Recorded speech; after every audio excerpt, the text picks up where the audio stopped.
بخار کا ہو جانا آدمی کے گناہوں کے دھل جانے کی نشانی ہے۔ بینائی کا کم ہو جانا سیدھے راستے پر جانے کی نشانی ہوتی ہے۔ زیادہ خوشیوں کا مل جانا اللہ سے دور ہو جانے کی نشانی ہے۔ زیادہ دولت کا مل جانا آخرت کے تباہ ہو جانے کی نشانی ہے۔ کسی چاہنے والے کا مل جانا ایمان کی مضبوطی کی نشانی ہے۔ اچھے دوست کا مل جانا اللہ کی رحمت کے آنے کی نشانی ہے۔ دانت کا شدید درد اٹھنا اللہ کے راضی ہو جانے کی نشانی ہے۔ مرد کا عورتوں جیسا روپ دھار لینا قیامت کے آنے کی نشانی ہے۔ بیوی کا شوہر سے کام کروانا بیوی کے جہنمی ہونے کی نشانی ہے۔ مہمان کے آنے پر منہ بنا لینا اللہ کے ناراض ہونے کی نشانی ہے۔ عبادت میں دل لگنا اللہ کو پسند آ جانے کی نشانی میں سے ہے۔ روزے میں بھول کر کچھ کھا لینا اللہ کی طرف سے کھلانے کی نشانی ہے۔ لا علاج بیماری کا مرض لگنا گناہوں کے کفارے کی نشانی ہے۔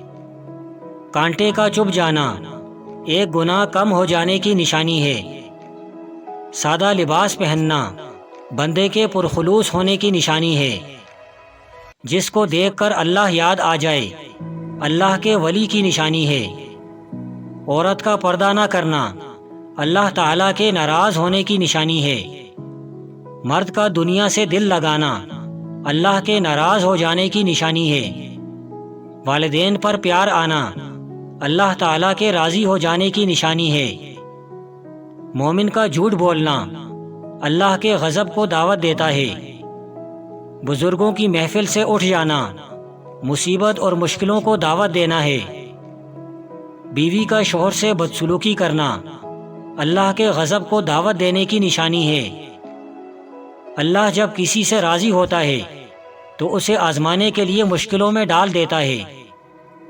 ساری حماقتیں کر لینا مگر ایک حماقت نہ کرنا اللہ کی رحمت سے کبھی مایوس نہ ہونا۔ کچھ کھونے کا غم نہ کرو، جو کچھ بھی تم کھو دیتے ہو وہ کچھ اور کی صورت میں تمہیں دوبارہ دے دیا جاتا ہے۔ کبھی مایوس مت ہونا، زندگی اچانک کہیں سے بھی اچھا موڑ لے سکتی ہے۔ سائل کا دروازے پر آنا رزق کے آنے کی نشانی ہوتی ہے۔ شوہر سے بدکلامی کرنا جہنمی عورت کی واضح نشانی ہے۔ جب سجدہ لمبا ہو جائے تو سمجھ جاؤ اللہ راضی ہو گیا ہے۔